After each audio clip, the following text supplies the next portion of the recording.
Ladies and gentlemen, this is an iPhone 13, and today in this video, I'm going to be unboxing this thing and setting it up. I was thinking, I need a camera to do close-up videos of smartphones and other tech gadgets on this channel, as opposed to just doing talking head shots like this if I want to show close-ups of tech. So maybe the iPhone 13 is the phone to do this with, since it's considered to have one of the best video cameras on any device.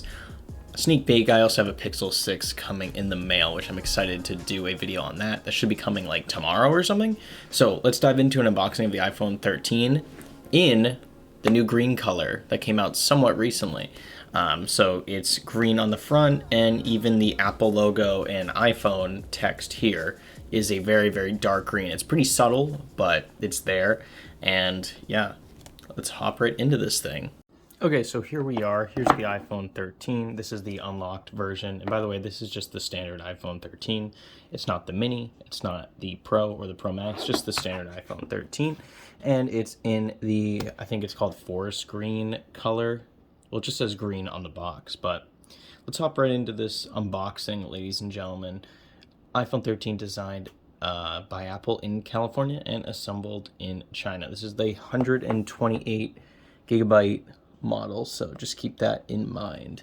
Let's do these pull tabs. This is how you unbox iPhones these days, with these two little pull tabs, so they make it very easy. There is no more cutting plastic since they're all environmentally friendly.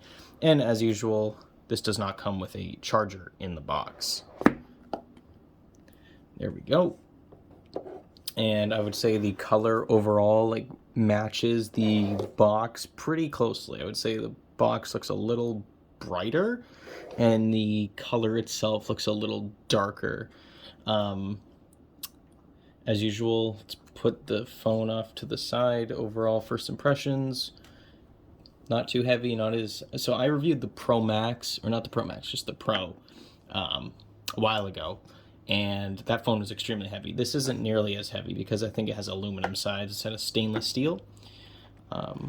You have a Lightning to USB-C cable for data transfer and also charging. As I said, this does not come with a brick, so you're kind of out of luck if you don't have a USB-C brick. So yeah, you can't charge your phone. In here, I believe you also have your SIM eject tool. And do you get Apple stickers? Yes, you do. You get one Apple sticker in there. I have a bunch of SIM ejector tools, but honestly, like, I'm fine having another one because you can easily misplace them. But let's put this stuff back into the box and let's get the iPhone out in front here. Okay, so here's the phone. As you can already see, people are going to get mad. The oils on your fingers leave massive smudges on this. I wouldn't say it's too bad. It's probably the camera's picking up a little bit more than in person, but yeah. Since this has like a glossy back and not the matte black, the matte finish on the Pro model, it's gonna pick up fingerprints. So let's take this off. I know people find that like oddly satisfying. So here it is. Here's the front. You can barely even see the notch in this. You can see my reflection. Hello.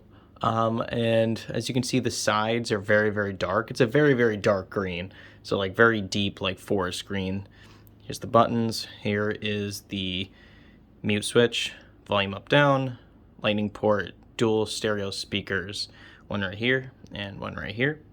And let's power this thing up and see if it's got any juice in it. There we go. I'm just curious how long this actually takes to boot up at first. The iPhone 13 Pro booted up like really, really quickly, so I'm curious how this one does overall. And there we go. We have the phone itself all ready to go, and it's looking pretty darn good. You can also still see my reflection with the with the screen here. But yeah, let's swipe up. Select English, United States. Okay, we're back. Data and privacy. Continue. Face ID, set up later. I don't really care. Create a passcode. Sure. Okay, I set up a passcode. What do we have here? Apps and data, restore from iCloud, transfer it directly. Move data from Android, don't transfer apps and data. Apple ID, I don't currently have one. Let me fix this. Terms and conditions, sure, let's agree to that. Keep your iPhone up to date, continue. iMessage and FaceTime, continue. Enable location, sure. Continue. Select Siri voice. Hi, I'm Siri. Hi, I'm Siri. Hi, I'm Siri. Hi, I'm Siri. Choose the voice you'd like me to use. You can change it later in settings. Sure. Hey Siri. Thank God, that took forever. So you press the side button to talk to Siri anytime. Interesting. Okay, and sure. Sure, take my analytics, take all my data. Sure. Light or dark?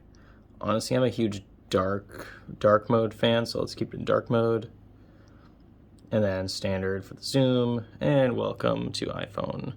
And there we go, ladies and gentlemen. So no 120 hertz on this phone, but honestly, it's not too bad coming from the Galaxy S21, which does have 120 hertz.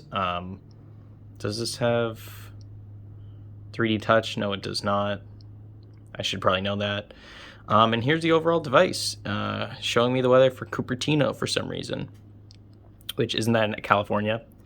And yeah, so I mean, I can tell sort of a difference between a 60 hertz panel and 120 hertz, but honestly, the animations on here are like the smoothest 60 hertz panel possible. So there's that. So the battery life on this has a small cell as usual, but like the A15 Bionic chip is supposed to be extremely efficient. So that's why the battery on here is supposed to be like vastly improved over the iPhone 12 and 12 mini. The iPhone 12 mini had like the worst battery life because it was so small. I'm just curious to see while using this. Sure. Choose style. I'll set that up later. I don't really care. So the camera on here is supposed to be like absolutely phenomenal. Let's get a quick shot of the box here and see how we do. See how that came out. You know what? It didn't come out too bad. Pretty good sharpness, I'll say. Actually, really good sharpness, especially along the edges. I can definitely see some background blur there.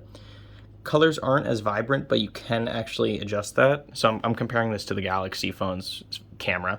But I'm really excited for the video quality on here, which is supposed to be like absolutely buttery smooth and also a wide angle lens and such. So this is going to be good for filming some videos, which I'm excited about. So close the camera. I can set that up later, but overall, the feel in the hand of this is good. It's not as heavy as the iPhone 13 Pro, which is good because that thing is so heavy, and the Pro Max is even worse. But yeah, got all your apps here. Apple loads you up with their apps. And yeah, I'm digging the green color. I was considering Midnight or this, and I was like, you know what? I'm a huge like green fan. So let's go with the green. Let's go all out, and I'm kind of happy with my choice because this is a super clean green look. So initial impressions of this, I like it. You know, like I've never been an iPhone fan, right? I'm always a Samsung person, and I'll always be.